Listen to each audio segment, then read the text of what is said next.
你有没有想过，也许有一天，我们的社会会像一座没有台阶的金字塔？不是你不够努力，也不是你不够聪明，而是那条从底部通向上层的阶梯被彻底拆掉了。上面的人永远在上面，下面的人永远在下面。中间那段曾经让人安稳、舒适、充满向上希望的空间被一刀切掉，消失得干干净净。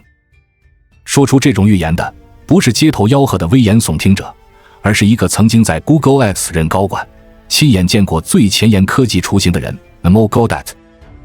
在一次长达几个小时的访谈里，他没有半点犹豫地丢下了一句足以让人背脊发凉的话：到2027年，除非你是顶端 0.1% 的人，否则你就是农民。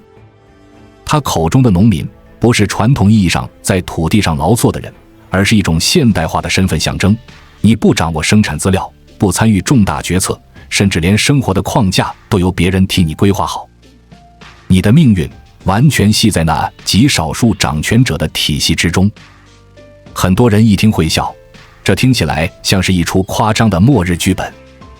可如果你静下心回想过去3年，就会发现，这或许并不是遥远的假设。人工智能从实验室冲进日常生活的速度，比以往任何一项技术都要快。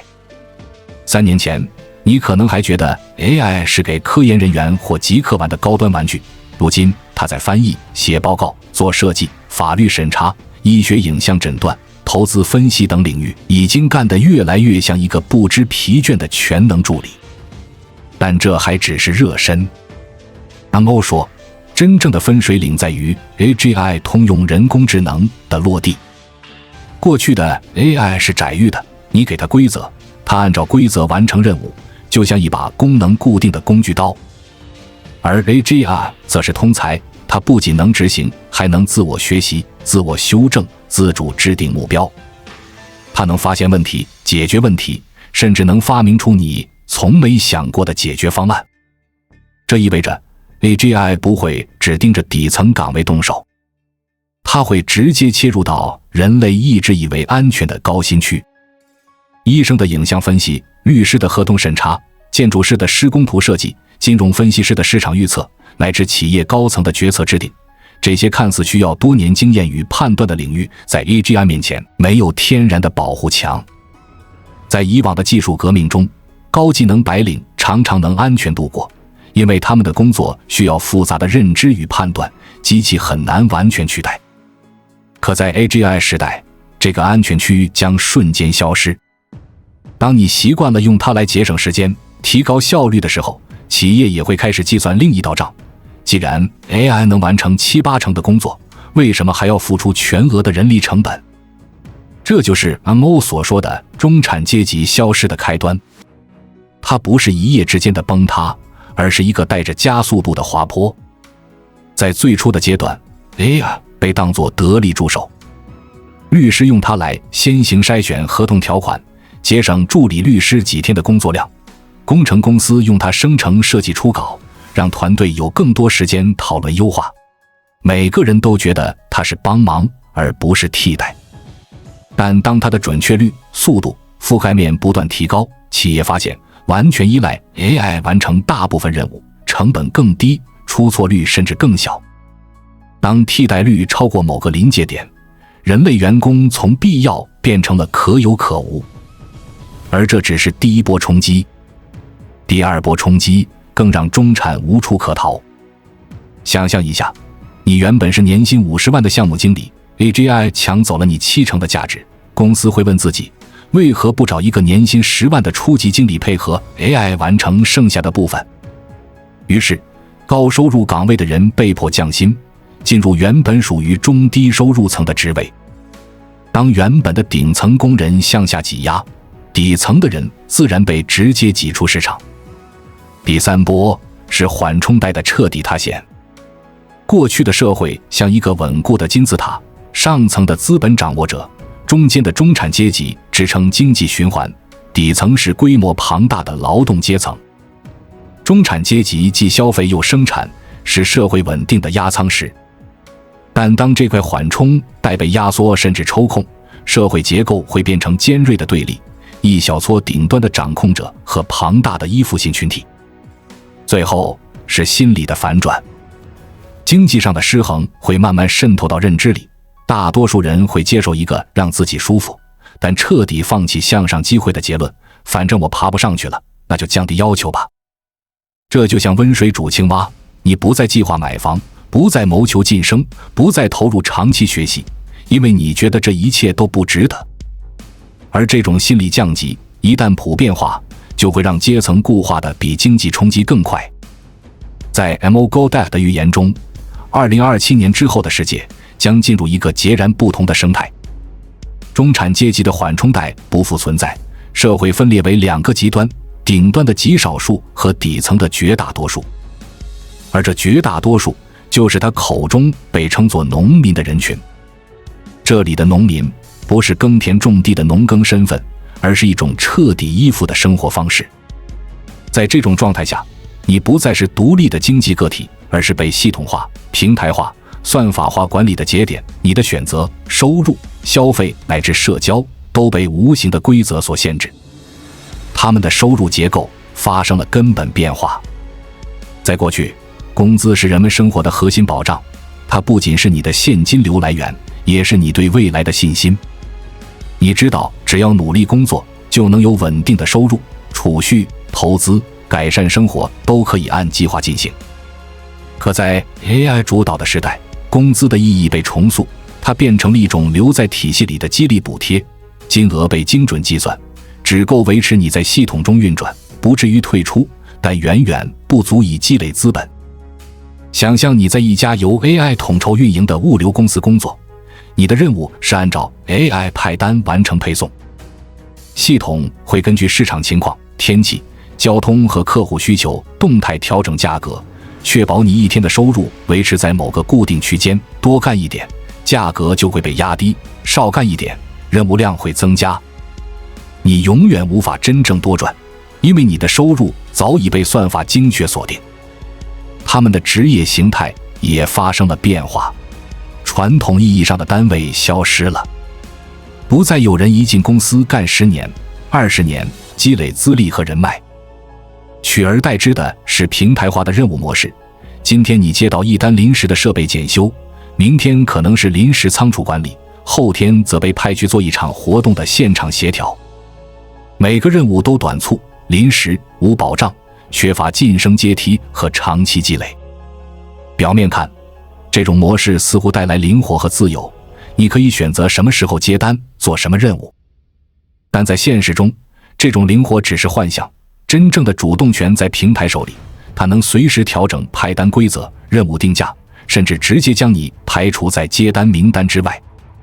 就像古代的佃农，土地不在你手里，今天种什么，明天收多少，全由地主说了算，只不过地主换成了一个无处不在的算法。他们的消费习惯也被重塑。在过去，你想买什么，靠的是自己的决策，也许受广告影响，也许受朋友推荐。可在未来， AI 将精准预测你的需求，在你开口之前就将产品推到你眼前。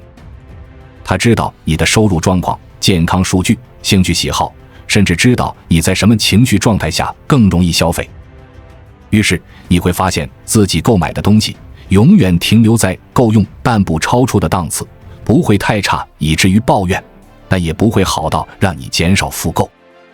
商品的耐用性、设计和价格都会被算计得刚刚好，让你形成一个循环消费的习惯。而你赚的每一分钱几乎都会沿着设计好的轨迹重新流回到顶端的控制者手中。他们的心理状态也在悄然改变。长期的不稳定收入和有限的上升空间，让人们逐渐放弃了向上流动的期望值。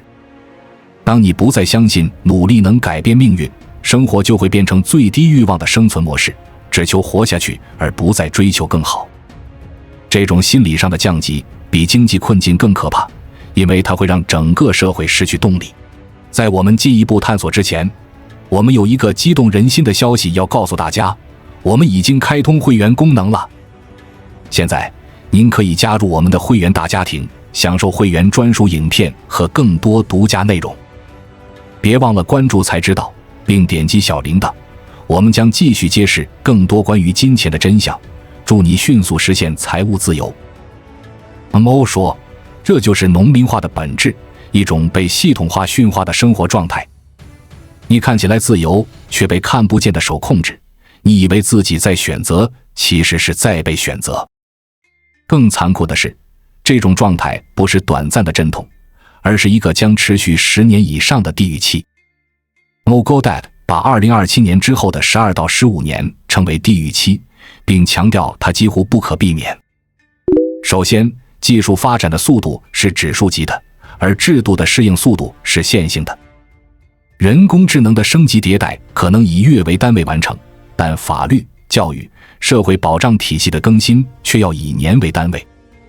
当技术早已把市场和就业格局重塑数轮，政策和教育还在讨论第一轮应对方案时，落差就已经造成了不可逆的结构性冲击。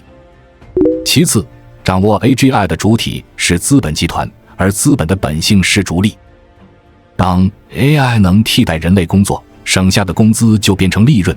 当 AI 能优化供应链，压低成本的同时还能提高售价空间，这对股东来说是天赐良机。这种效率的提升不会自动转化为大众的福利，反而可能加速中产的消亡，因为资本没有动力主动分配这份红利。第三，政治博弈让监管永远慢半拍。在全球化竞争的环境下，没有哪个国家愿意放慢 AI 的发展速度，因为一旦减速，可能就会被其他国家赶超。结果就是，即便意识到风险，监管也往往是被动反应，而不是主动防御。第四，教育系统的滞后让劳动力转型难上加难。学校和培训机构可能还在教授5年前的技能，而市场早已被新的技术形态颠覆。等到大批人发现自己学到的知识无法换来工作，窗口期早已关闭。最后，人类的心理惯性也是一道无形的阻力。即使岗位在减少，很多人依然会抱着侥幸心理，觉得自己不会那么快被替代，从而错过了转型的最佳时机。等到真的失业，再去学习新技能，已经面临饱和的竞争和更高的门槛。这些力量叠加在一起，就构成了地域期的根本逻辑。它不是某个国家、某个行业的单一问题，而是全球范围内系统性不可逆的趋势。你无法让技术减速，也无法让资本放弃利润，更无法让全社会在短时间内完成制度升级。这段时间就像一条必须涉过的河，你能做的不是躲避，而是提前准备，让自己有船可渡。Mo Goddard 说，地域期不是一场风暴，而是一种长期气候。你不能指望它很快过去，但你可以学会在这种气候里生存，甚至找到属于自己的丰收季。关键是要在别人还在原地抱怨、观望的时候，提前改变自己的轨迹。他提醒，第一步是让自己站在 AI 不容易替代的位置。AI 的强项是规则明确、模式清晰、结果可预测的任务，而它的弱点是处理不可预知的复杂情境，比如多变的人性、临场的危机处理、跨领域的综合判断。那些需要灵活应变、整合不同领域知识的工作，在很长一段时间里仍然离不开人类。想象一下，一家跨国企业在谈判收购另一家公司，涉及文化差异、法律细节、利益博弈。AI 可以帮你整理资料、模拟方案，但真正坐在谈判桌上，感知对方语气的细微变化，判断何时松动、何时施压的，依然是人。这种基于经验与直觉的能力，是你要重点锻炼的。第二步是不要只依赖单一的工资来源。在一个岗位可能随时被调整的时代，把全部生计压在一份工作上，就像把所有筹码压在一张牌上。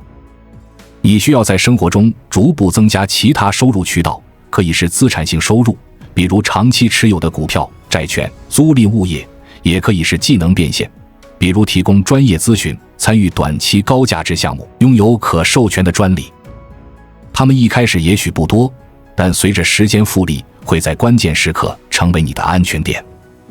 第三步是不要和 AI 对抗，而要学会与它合作。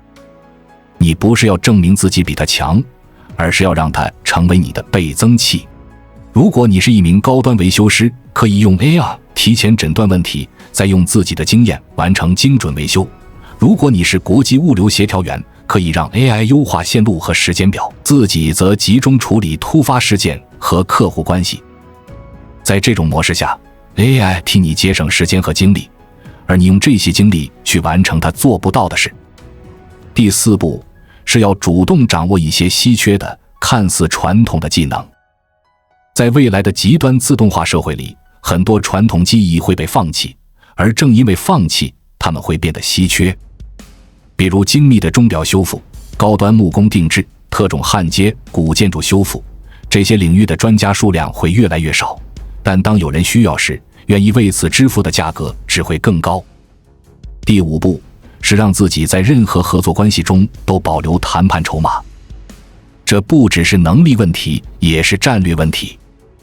你要有别人依赖你的东西，可能是某个关键资源、独特的人脉、不可替代的技术壁垒。这样无论环境怎么变，你都有回旋余地，而不是只能被动接受条件。但 MO 也很清楚，光是这些生存策略还不够，因为真正能把人拖垮的，不只是收入的减少，而是精神上的崩溃。在长达10几年的地狱期里，保持心理的韧性比保持技能的锋利更难。他强调，心理防御的第一步是接受不确定性，而不是恐惧它。很多人崩溃，是因为他们抱着旧世界的稳定预期生活，一旦现实不再照剧本走，就失去了方向感。你必须承认，未来是动态的，唯一不变的是变化本身。你的目标不是寻找一个可以安顿一辈子的岗位，而是培养随时切换方向的能力。第2步是避免心理降级。经济压力会让人不自觉降低生活期望，甚至放弃努力，进入低欲望、低行动的状态。为了防止这种状态固化，你需要刻意保留向上的习惯，哪怕资源有限，也要每周花时间接触新知识，每月结识一个能激发你思考的人，每年尝试一次全新的领域。这种习惯会像肌肉一样，让你在关键时刻依然有力气去抓住机会。第3步是切断信息焦虑源。未来的 AI 平台会让信息洪流无处不在，你会被各种危机新闻和极端成功案例轮番轰炸，觉得自己永远落后别人一步。为了保护你的精神空间，你要主动减少这种无用信息的输入，设定每天固定的信息窗口期，只接触与你目标直接相关的内容，每周留1天信息断食，让自己的大脑有时间重启。第4步是建立反脆弱的社交圈。在未来的动荡中，原有的关系网可能会快速断裂，行业萎缩，岗位消失，朋友转行。如果你的社交圈单一，一旦这个圈子集体下沉，你就会被一起拖下去。因此，你需要主动结识来自不同产业、不同背景、不同年龄层的人，让你的信息来源和机会来源更分散、更稳固。第5步是在混乱中保留秩序感。外部世界越不可预测，你的日常越要稳定。固定的作息、规律的锻炼、每天几分钟的复盘，这些看似微不足道的习惯，会在长时间的动荡中为你提供稳定的精神支点，让你不至于被焦虑吞没。Mo Gawdat 从不粉饰现实，他的预言冷酷而直接，但在访谈的最后，他仍然留了一个出口。他说，地狱期的残酷并不意味着每个人都注定沉沦，关键在于你如何利用这12到15年的时间。这不仅是生存的窗口，也是重新分配世界位置的机会。如果你在别人只顾活下去的时候，已经开始为攀爬顶端做布局，你将成为少数在下一轮秩序中站稳的人。第1步是放弃短视的应付策略，用15年的视野去规划人生。大多数人在危机中只能看到眼前的缺口，今天失业就想着下个月找到一份差不多的工作，工资降了就去找个副业补差额。这样的应对就像用水桶去接漏水的屋顶，永远跟不上问题的根源。你需要先想象15年后的自己站在哪里，是行业里不可替代的专家，是拥有稳定现金流的资产拥有者，还是掌握某个关键资源的中间人物，然后倒推今天必须迈出的第一步。这样，你做的每一件事都不是为了填补短期空缺，而是为了向那个终点靠近。第二步是学会用 AI 创造价值，而不是仅仅用它节省时间。省时间很重要，但省出来的时间如果只用来休息或重复旧工作，你不会有质的提升。你要让 AI 帮你做自己原本做不到的事，让它成为你跨越能力边界的杠杆。比如，一个汽车工程师可以用 AI 进行极端条件下的模拟测试，从而设计出别人还没想到的安全方案。一个医疗设备公司可以用 AI 分析成千上万份手术数据，发现新的改进方向。这种用 AI 开疆拓土的能力，才是顶端真正需要的。第三步是让自己嵌入未来的核心生态。AI 时代的机会并不是平均分配的，它会集中在少数关键环节：数据、能源、核心供应链、金融枢纽、战略资源管理。如果你能进入这些环节，即便只是其中的一个细分岗位，你也会随着整个生态的成长被推向更高的位置。而如果你一直在外围打转，即使技术再先进，你也只能做系统的使用者，而不是受益者。第四步是用资本放大自己。在长线的攀爬中，资本是放大器，它不一定是金钱，也可以是时间、资源、人脉，但金钱资本的复利效应最为直接。即使在收入不高的时期，也要为自己留出一部分稳定投入到长期增值的资产里，优质股票、稳定分红的基金、可以长期出租的物业、稀缺的专利使用权。这部分资产在地域期的早期可能不起眼，但到后期会成为你逆袭的筹码。第五步是经营个人品牌，把自己变成一个在行业内的节点。节点意味着连接，你是信息、资源和机会的流通点。当你在一个领域持续输出价值、积累信誉、建立影响力时，别人会主动来找你合作，而不是等你去找机会。这种主动流入的资源是顶端地位的基础之一。在这里，品牌并不是社交媒体上的粉丝数量，而是你在行业内部的口碑和地位。第六步是永远留在变化的前沿。顶端的人有一个共性，他们从不等趋势来临才跟进，而是提前1年、3年甚至5年进入。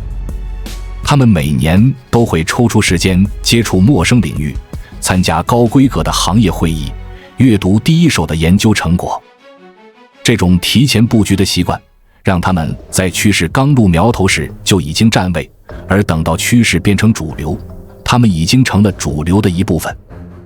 蒙欧最后说，2027并不是世界的终结，而是一场新秩序的开局。它会淘汰无数人，但也会给极少数提前准备好的人递上一张进入上层的船票。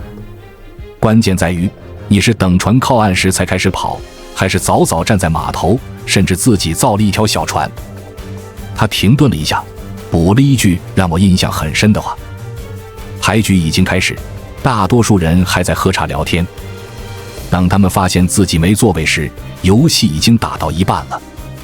如果说前半段是冰冷的现实，那么这段话就是点燃火焰的火柴。在未来的12到15年里，你可以选择被动的在牌桌边观望，也可以选择提前入局，哪怕起步慢，也比完全不动要好得多。因为在 AI 的浪潮下，速度不是最关键的，方向才是。方向对了，即便你滑得慢，也终究会靠岸；方向错了，即便一开始跑得再快，也只会离目标越来越远。关注我，我是才知道，带你解锁更多金钱的真相。